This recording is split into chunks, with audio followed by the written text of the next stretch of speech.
हर हर महादेव, नमो नारायण जी। अभी जो मैं कहने वाली हूँ ना, उसमें न जाने कितने भाई बहन नाराज़ हो जाएंगे मुझसे कि मैं ऐसा क्यों कह रही हूँ, लेकिन मुझे इसकी कोई परवाह नहीं। मुझे फांसी पर चढ़ा दो, मुझे कोई परवाह नहीं है। मुझे सारे ज़माने में खड़ा करके पत्थर मरवा दो, मुझे कोई फ़र्क नहीं पड़ता। मेरी इंसल्ट कर दो, मुझे फ़र्क नहीं, कुछ भी कर दो मेरा, लेकिन जो सच है ना वो सच ही होता है, उसके इतना कुछ भी नहीं होता। गुरु जी को हम आदेश करें, मतलब कितनी हास्यास्पद बात है ये कि हम गुरु जी से ये कहें कि आपको याद है ना, आपको याद तो होगा।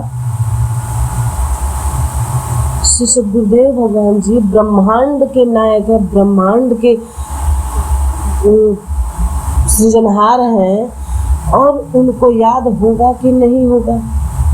कहने में हमारी जिह्वा कट के गिर नहीं गई, नहीं, फिर भी हम अपने आप को ज्ञानी बता रहे हैं, अपने आप को श्रेष्ठ बता रहे हैं। तो इसको क्या कहते हैं? मतलब मेरी दृष्टि में तो पता नहीं क्या होगा, तो मैं अपनी दृष्टि नहीं जल्दी बताती हूँ। लेकिन आप ज़रा सोचना, ऐसा ही कोई व्यक्तिगत आपसे आपके साथ करे तो आप उसके विषय में क्या कहोगे, किस तरह के शब्दों का प्रयोग करोगे? जैसे हम बैठे हैं और हमारा कोई मित्र आए और आके बैठे और बोले कि हम गए थे मनाली घूमने, याद है ना? तो मैं कहूँगा हाँ याद ही है मुझे, और वो कहे अरे तुमको तो याद ही होगा, मैंने ऐसा ऐसा मैंने किया, इस तरह से किया। मतलब आपको भी हंसी नहीं आएगी? यार मैं भी तो साथ में गया था, मुझे नहीं पता है, मुझे यहाँ पे कह रहे। और गुरु की महिमा जब ब्रह्मांड में कोई लिख नहीं सकता तो उसको समझने में इतनी क्लिष्टता आएगी, ये तो मुझे पता है, समझ नहीं सकता कोई इंसान। लेकिन मेरे कहने का इंटेंशन ये है कि आप समझ नहीं सकते, लेकिन कुछ बातें मान तो सकते हो ग्रंथों की, जो आपने एक दो पढ़ लिए हैं। श्री गुरु गीता पढ़ लिया आपने, तो डॉक्टर दिनेश गर्ग जी जैसे जो है ज्ञानी पुरुष, विद्वान पुरुष आते हैं समागमों में, गुरु को जो सम्मान देते हैं। क्या सीखा आपने उनसे? समागम में आया हुआ व्यक्ति तो व्यक्ति है, जानवर भी क्यों आता है, क्यों बैठता है, वो हर व्यक्ति उस समय परमात्मा होता है। और वो श्री सद्गुरुदेव भगवान जी की वाणी का अनुसरण करते हुए ज्ञान देके जाता है आपको, कोई भी। वहाँ पर श्री सद्गुरुदेव भगवान जी जो बातें नहीं कह पाते ना, वो दूसरों के मुख से श्री सद्गुरुदेव भगवान जी कृपा करते पता चलता है। श्री सद्गुरुदेव भगवान जी अपने को स्वयं को गुरु कभी नहीं कहेंगे, कभी अच्छा गुरु ये कहता ही नहीं, अपने गुरु जी कैसे कहेंगे? मतलब निकृष्टता की हद दिखाऊं मैं? तो दिखेगा मेरे साथ, समझ में आ जाए गुरु जी के पास कि हम सुनते हैं, हमारे ही कानों में भजन पढ़ते हैं कि हर वो बात दुख जाई जो हमने आप मनवाई। अरे बस समझ में, हर वो बात दुख जाई जो हमको पता नहीं है ये श्री कृष्ण मंदिर बनने के पीछे क्या रहस्य है, क्यों बन रहा है। आपने तो गुरु जी ने जो आपके अनुरूप जो था वही बताया कि बस ये कारण है इसलिए बन रहा है, लेकिन उसके पीछे कितना गहरा कारण है, क्या उसकी वजह है, ये तो नहीं पता हमें। तो क्यों नहीं बन रहा है, वो कब बनेगा, ये भी उसका समय लिखित है। ये पता है क्या दर्शा रहा है कि हम जो है गुरु के पास रह के भी ना अध्यात्म को जान पाए, ना गुरु को जान पाए, ना हमारे समागम समझ में आया, ना हमारी दुनिया समझ में, कुछ भी समझ में नहीं आया। अगर हम जरा से भी ज्ञानी होते तो हर वो चीज़ जो हमको समागम में सुनाई देती है वो हमारे लिए ज्ञान है, वो हमारे गुरु हमको सिखा रहे हैं कि हर वो बात दुखदाई जो हमने आप मनवाई, ये गलत हुआ। श्री सद्गुरुदेव भगवान जी से अपनी बात मनवाने के लिए कि ये मंदिर बनना ही चाहिए, ये जो निकृष्टता दिखाई है ये बहुत ही गलत हुआ है, होना नहीं चाहिए ऐसा। क्यों नहीं होना चाहिए भी बता रही हूँ कि वो हर वो चीज़ दुखदाई है जो हम अपने से करते हैं। हम अगर परमात्मा को करने दें तो ज़्यादा बेहतर होता है, मगर क्या पता कैसे समझेंगे लोग, क्या समझेंगे, क्या समझ के मानेंगे। कि अपने आप को श्रेष्ठ बताने के लिए आप गुरु के ऊपर आरोप प्रत्यारोप कर रहे हैं कि आप करते नहीं हैं या आपका शेड्यूल है, बंद कीजिए। अरे जब गुरु पुत्र का निधन हुआ तो गुरुजी समागम नहीं छोड़े, और आप गुरुजी से उनके बैठने का, उनके बोलने का हक छीनने की बात कर रहे हो। अब देखो कितने निकृष्ट, हम कितने निकृष्ट हैं। हम आप ना जो भी इस तरह की हरकत कर रहे हैं वो सारी संगत का प्रतिनिधित्व कर रहे हैं। उनको ऐसा कहना नहीं चाहिए था, बहुत गलत हुआ। गुरु के समीप, गुरु के हर एक चीज को आप गुरु गीता पढ़ते नहीं, पढ़ा होगा, पढ़ा होता तो कभी हिंदी में पढ़ा होता, उसका अर्थ समझने का प्रयास किया होता क्या लिखा इसमें, तो शायद आज मैं भी बैठ के वीडियो न बना रही होती और ये हुआ नहीं होता। क्या गुरु से ज्यादा चिंता हम कर पा रहे हैं? क्या हमने सलाह दिया था गुरु जी को ये राधा कृष्ण मंदिर बनने का? गुरु जी के अपने मत है, अपने विचार है, गुरु जी स्वतंत्र है, हम गुरु जी को बांध नहीं सकते। और जब शरीर में बांधने का प्रयास करेंगे गुरु जी किसी के हाथ नहीं आएंगे।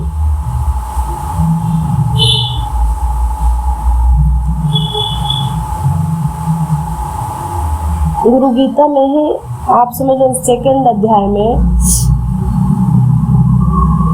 उस सारी बातें लिखी हुई है जो एक से को करनी चाहिए। मेन बातें तो लिखी ही हुई है। अब उसी के आधार पर हमें स्वयं से कर, जैसे हमारे घर कोई मेहमान आता है तो उसके सामने हमको क्या बोलना है क्या नहीं बोलना है, इसका हमें पूरा हमारे दिमाग काम करता है ना, तो क्या बोलना चाहिए, कौन सी बात इनको बुरी लगेगी। तो यही चीज हम गुरु के सामने क्यों नहीं करते हैं? यही सोच हमारी गुरु के प्रति क्यों बदल जाती है? क्यों हम ये नहीं सोचते क्या गुरु जी को अच्छा लगेगा, क्या गुरु जी को बुरा लगेगा, किस बात से उनको क्रोध आ सकता है, किस बात से उनको ग्लानि हो सकती है। और एक बात और बताऊं, अगर श्री गुरुदेव भगवान जी से उनका कोई अपना मत पूछेगा, ना तो कोई भृगु संहिता में इस तरह की बात है और ना ही इस तरह की कोई घटना है जैसा कि उन्होंने घटना सुनाया है ना, बड़ा लंबा चौड़ा कथा, ऐसा कुछ भी नहीं है। समागम में जाने वाला हर एक व्यक्ति न जाने कितने करोड़ों वर्षों से, करोड़ों युगों से भटक रहा है, इसलिए खींच कर श्री सद्गुरुदेव भगवान जी उनको बुलाते हैं और उनके ऊपर एक कृपा प्रदान कर रहे हैं कि आज ये करेगा तो इसका फल जो है कल मिलेगा। और एक बात बता दूं, कुछ लोग ये सोचते हैं कि समागम में आके मेरा काम नहीं हुआ, चाहे मेरी देरी हुई, ऐसा कुछ भी। आप एक चीज याद रखना, आज जो आप पाठ कर रहे हो ना वो आपका परसों ठीक कर देगा।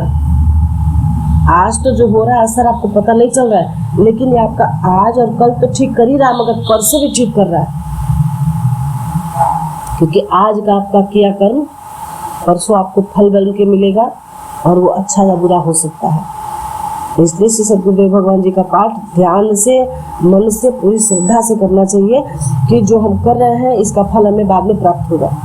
तत्काल फल की इच्छा हमें भी नहीं है, तत्काल फल का विधान नहीं है।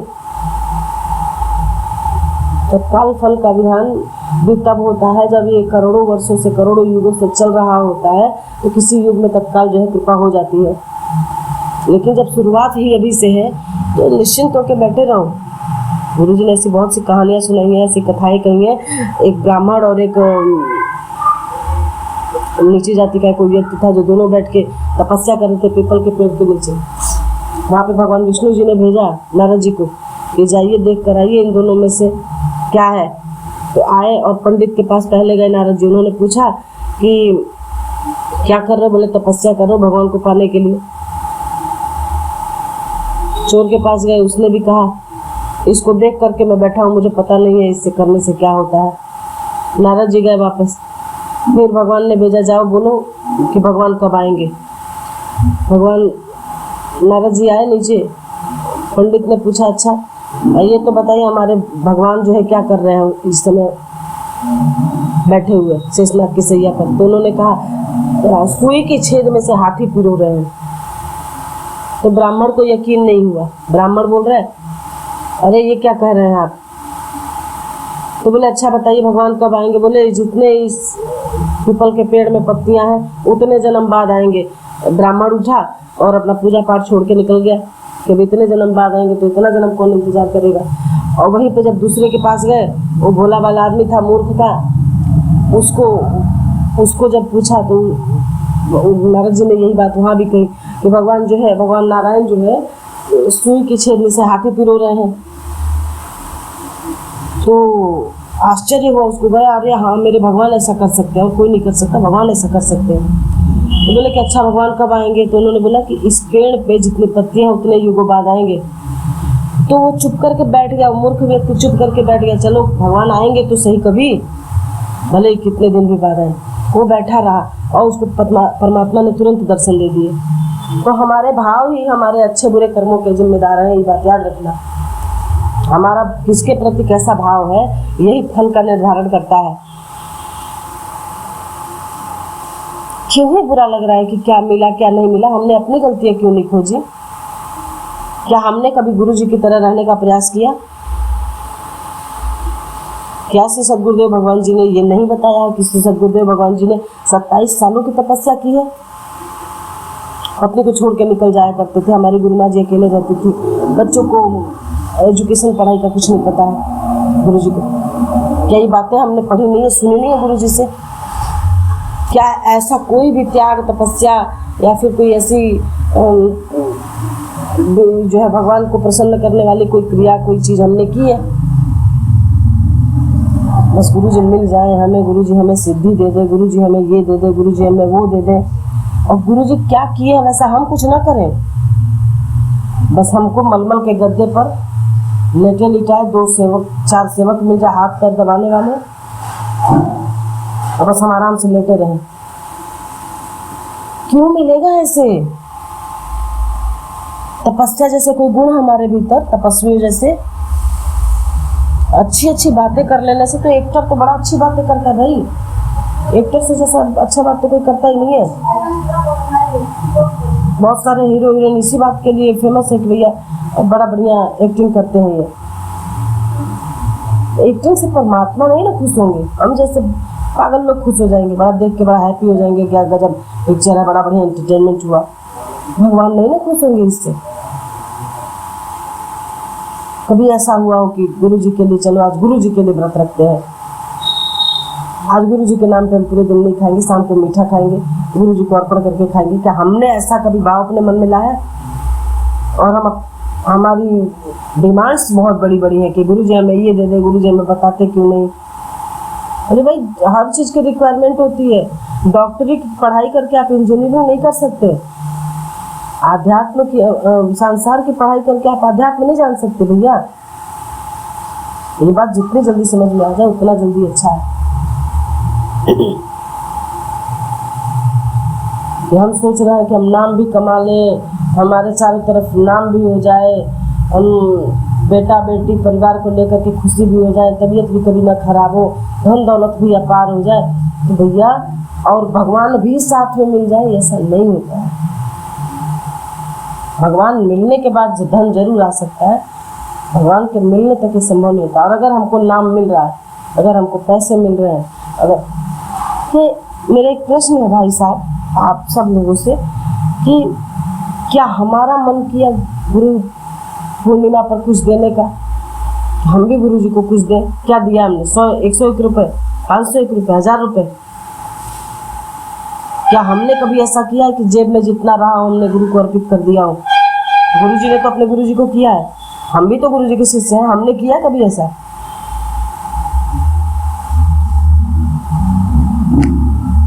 कुछ भी नहीं होगा। श्री सद्गुरुदेव भगवान जी जैसा चाहेंगे वैसा ही होगा। मैं श्री सद्गुरुदेव भगवान जी से प्रार्थना करूंगी कि प्रभु जैसा आपको ठीक लगे वैसा कीजिएगा, हमारी सोच पे मत जाइएगा। किसी के कब्र में पैर लटके हैं, किसी के कहीं लटके हैं, और बात कर रहे हो आप, कैसी बातें कर रहे हो भाई? गुरु जी को आदेश दे रहे हो आप, तो आप कर दो, बंद करो ऐसे। गुरु जी का शेड्यूल बंद करने वाले आप कौन होते हो?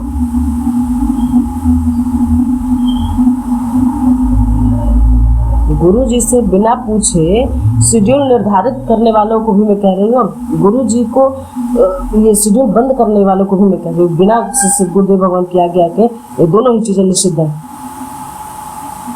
कैसे बातें कर रहे हो आप? आपकी उम्र देख के ख्याल आता है कि ये काफी संत जैसे होंगे, और संत आप अपने आप को मान भी रहे हो कि मैं संत रहा हूँ। कैसे संत रहे हो आप? कहाँ पढ़ लिया आपने इस चीज को कि गुरु के सामने तू प्रकार से बात करते हैं और ऐसे ऐसे करते हैं? कहाँ पढ़ा है? किस ग्रंथ में पढ़ा है आपने भाई साहब?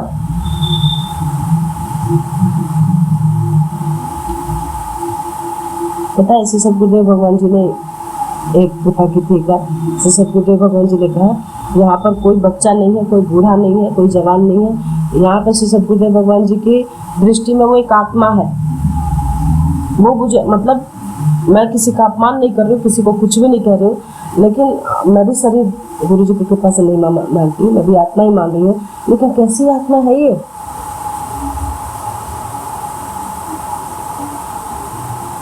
शरीर जो है जीर्ण शीर्ण अवस्था में है,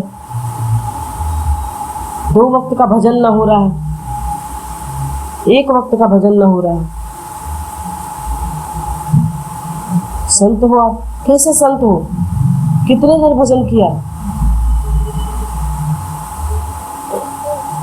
बड़े विचित्र प्राणी हो, बहुत विचित्र प्राणी। आप लोग ज्ञानी हो, बहुत ज्ञानी हो आप लोग, और गुरु जी की कृपा से आपका ज्ञान ऐसे ही दिन दुगने में दोगुना बढ़ता रहे। मगर सच में जिसको समझ करते हैं वो समझ नहीं है, किसी में नहीं है। अगर 90 अरब की संगत में कोई नहीं जान पाया ना, तो ऑब्वियसली कोई बात होगी,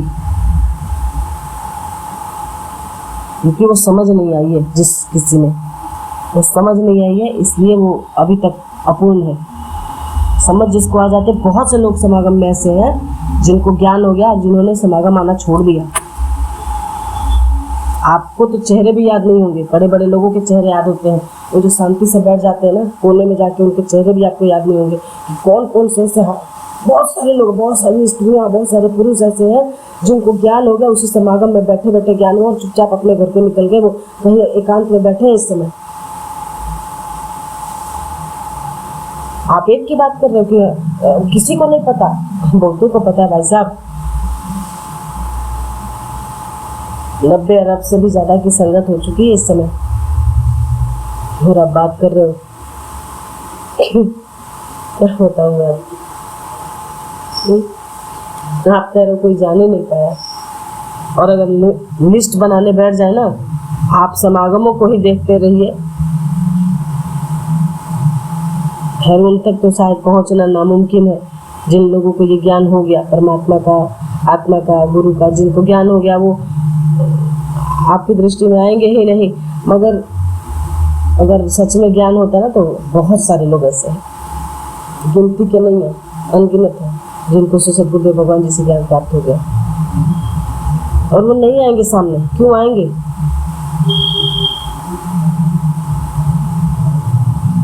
चलिए इसी के साथ अपनी गाड़ी को विराम देती हूँ, और कल देखूंगी लाइव वाले का, तो मैं बताऊंगी भक्ति कैसे करते हैं। नमो नारायण, हर हर महादेव।